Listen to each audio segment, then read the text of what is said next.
বাংলার আকাশ রাখিব মুক্ত এই দীপ্ত স্লোগানকে ধারণ করে বাংলাদেশ বিমান বাহিনীতে যুক্ত হল এক ঝাঁক তরুণ কর্মকর্তা।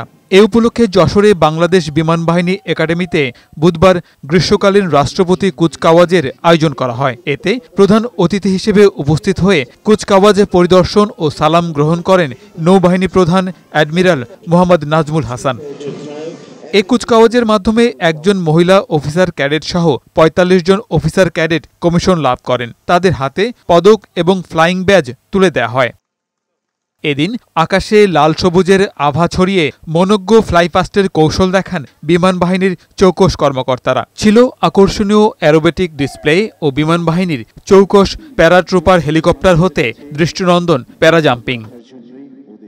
প্রধান অতিথির বক্তব্যে প্রিয় মাতৃভূমির স্বাধীনতা ও সার্বভৌমত্ব রক্ষায় নবীন কর্মকর্তাদের ওপর অর্পিত দায়িত্বের কথা স্মরণ করিয়ে দেন নৌবাহিনী প্রধান।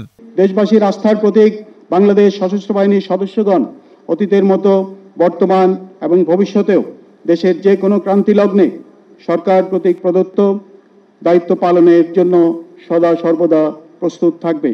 বিশ্বব্যাপী সশস্ত্র বাহিনীর কর্মক্ষেত্র ও চাহিদা বিস্তৃত হয়েছে উল্লেখ করে ভবিষ্যতের চ্যালেঞ্জ মোকাবেলায় বিমান বাহিনীর প্রশিক্ষণ ব্যবস্থা আরও দক্ষ ও যুগোপযোগী করার কথা জানান তিনি। বর্তমানে সশস্ত্র বাহিনীর মাঝে বিদ্যমান এই সুসম্পর্ক বজায় রেখে আগামী দিনের যে কোনো চ্যালেঞ্জ মোকাবেলায় সেনা, নৌ ও বিমান বাহিনীকে আরও আধুনিক এবং সক্ষম বাহিনী হিসাবে গড়ে তুলতে আমরা বদ্ধপরিকর।